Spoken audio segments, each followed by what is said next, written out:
नमस्कृत्य नरं चैव नरोत्तमं देवीं सरस्वतीं व्यासं ततो जयमुदीरयेत्। ओम नमो भगवते वासुदेवाय। ओम नमः पितामहाय। ओम नमः प्रजापतिभ्यः। ओम नमः कृष्णद्वैपायनाय। ओम नमः सर्वविघ्नविनायकेभ्यः।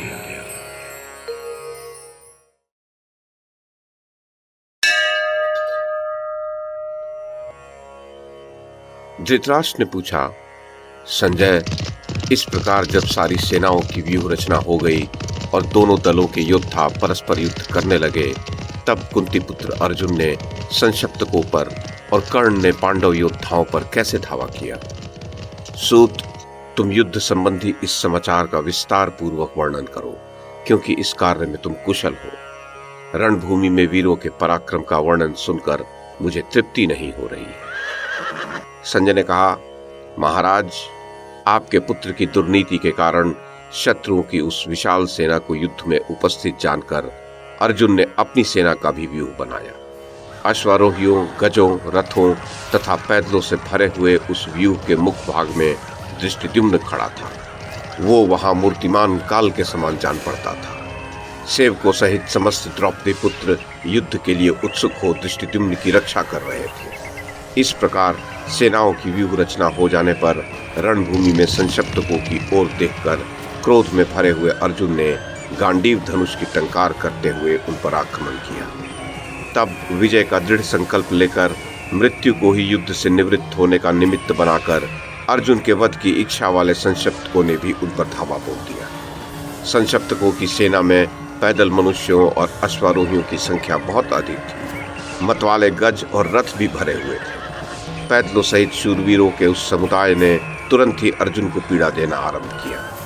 किरीटधारी अर्जुन के साथ संशप्तकों का वह संग्राम भयानक हुआ। तदनंतर अर्जुन ने रणस्थल में आए हुए शत्रु पक्ष के रथों, अश्वों, ध्वजों, गजों और पैदलों को काट डाला। उसने शत्रुओं के धनुष, बाण, खड़ग, चक्र, परशु, आयुधों सहित उठी हुई भुजा, नाना प्रकार के अस्त्र शस्त्र तथा सहस्रों मस्तक काट गिराया। सेनाओं की उस विशाल भंवर में, जो पाताल तल के समान प्रतीत होता था, अर्जुन के उस रथ को निमग्न हुआ मानकर संशप्तक सैनिक प्रसन्न से सिंहनाद करने लगे। तत्पश्चात उन शत्रुओं का वध करके पुनः अर्जुन ने कुपित हो उत्तर, दक्षिण और पश्चिम की ओर से आपकी सेना का उसी प्रकार संहार आरंभ किया, जैसे प्रलय काल में रुद्रदेव जगत के प्राणियों का विनाश करते हैं। माननीय नरेश, उस समय पांचाल, चेदी और सृंजय देश के वीरों का आपके सैनिकों के साथ अत्यंत दारुण संग्राम छिड़ा। कृपाचार्य, कृतवर्मा और शकुनी, कौशल, काशी, मत्स्य, करुष, केके तथा शूरसेन देशीय शूरवीरों के साथ युद्ध करने लगे। उस युद्ध में असंख्य वीरों का विनाश हो रहा था। दूसरी ओर दुर्योधन अपने भाइयों को साथ लिए मद्र देशीय महारथियों तथा प्रधान कौरव वीरों से सुरक्षित रहकर पांडव, पांचाल और चेदी देशीय योद्धाओं एवं सात्विकी से लड़ते हुए कर्ण की रक्षा कर रहा था। कर्ण भी अपने पैने बाणों से विशाल पांडव सेना को हताहत करके बड़े बड़े रथियों को धूल में मिलाकर युधिष्ठिर को पीड़ा देने लगा। वह सहस्रों शत्रुओं को वस्त्र, आयुध, शरीर और प्राणों से शून्य करके उन्हें स्वर्ग और सुयश से संयुक्त करता हुआ आत्मीय जनों को आनंद प्रदान करने लगा। मान्यवर, इस प्रकार मनुष्यों, अश्वों और गजों का विनाश करने वाला वह कौरवों और सृंजियों का युद्ध देवासुर संग्राम के समान भयंकर था।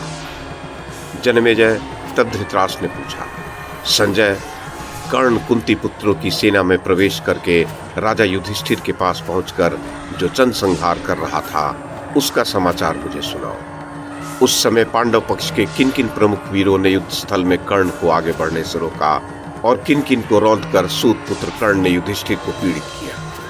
संजय ने कहा, राजन, कर्ण ने धृष्टद्युम्न आदि पांडव वीरों को खड़ा देख बड़ी उतावली के साथ शत्रु संहारकारी पांचालों पर धावा किया। पांचाल वीर शीघ्रतापूर्वक आक्रमण करते हुए महामना कर्ण की अगवानी के लिए आगे बढ़े।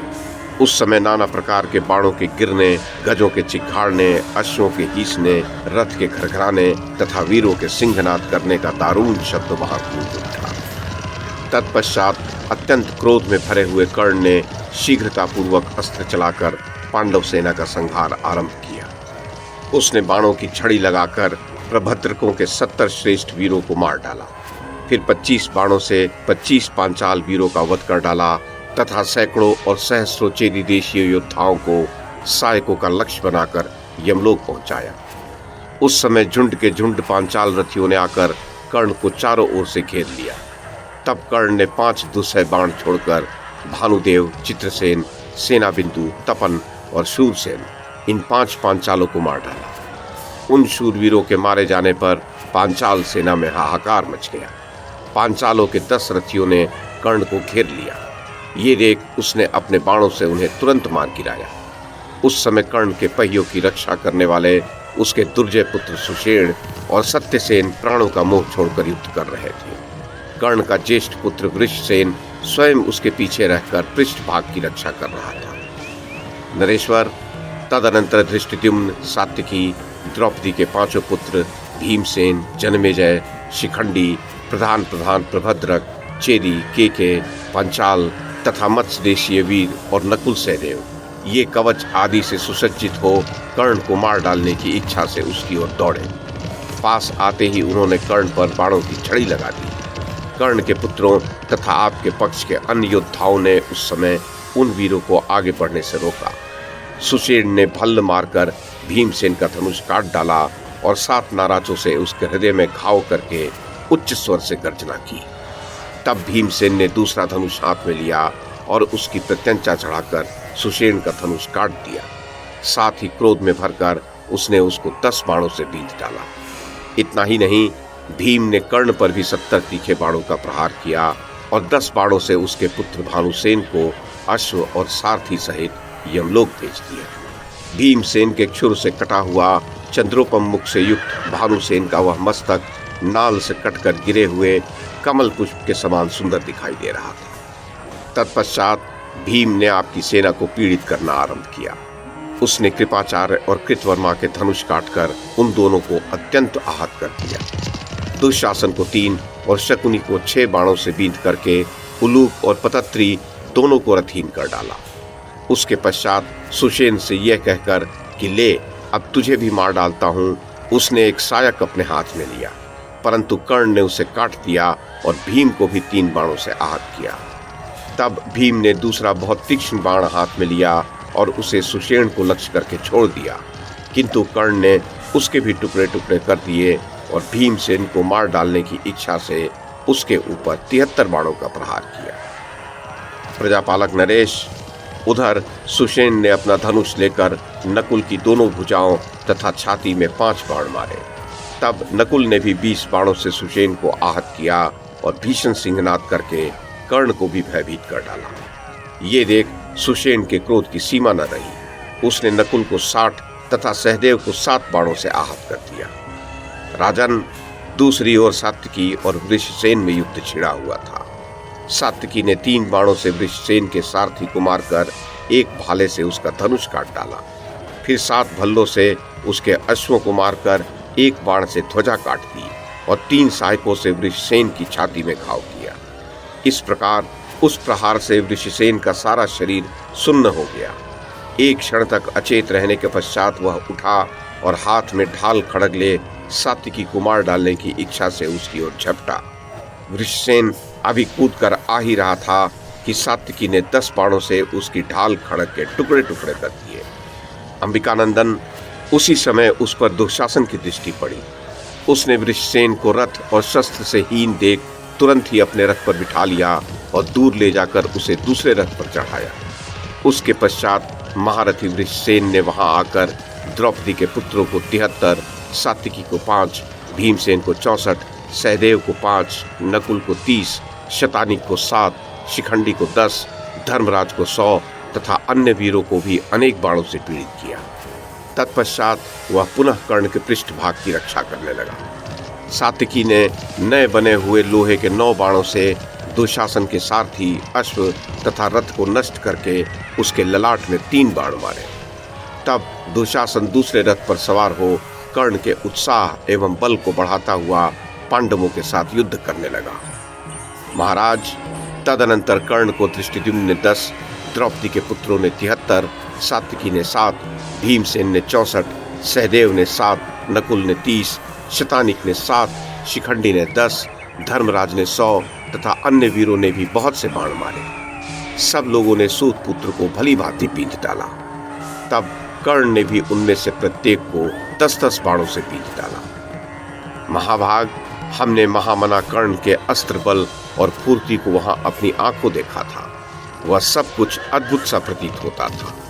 वह कब तर्कस से बाण निकालता है, कब धनुष पर रखता है और कब क्रोधपूर्वक शत्रुओं पर छोड़ देता है, ये सब किसी ने नहीं देखा। सब लोग मारे जाते हुए शत्रुओं को ही देख रहे थे। राजेंद्र, हम लोग एक ही क्षण में कर्ण को पश्चिम दिशा में देखकर उसकी फूर्ति के कारण उसे पूर्व दिशा में भी देखते थे।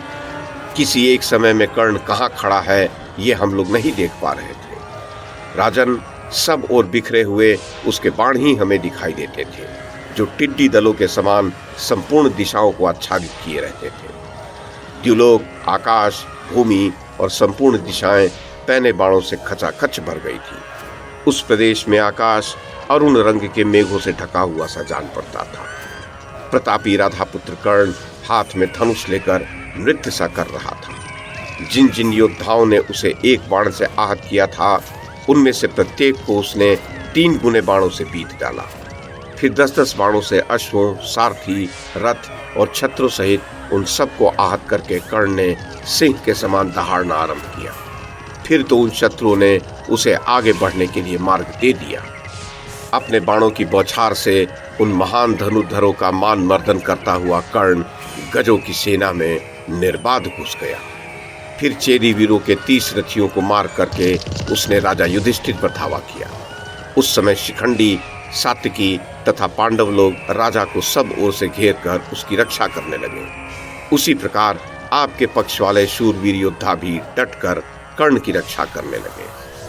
प्रजानाथ, उस समय नाना प्रकार के रणवाद्यों की ध्वनि होने लगी और सब ओर गर्जना करने वाले शूरवीरों का सिंहनाद सुनाई देने लगा। तदनंतर पुनः कौरव और पांडव योद्धा निर्भय होकर एक दूसरे से भिड़ गए। एक ओर युधिष्ठिर आदि कुंती पुत्र थे और दूसरी ओर महाराज धृतराष्ट्र, कर्ण आदि हम लोग।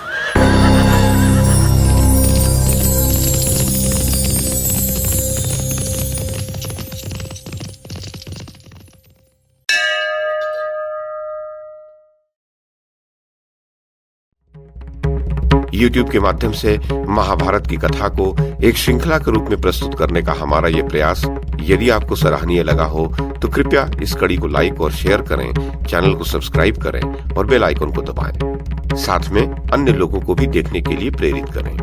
धन्यवाद और नमस्कार।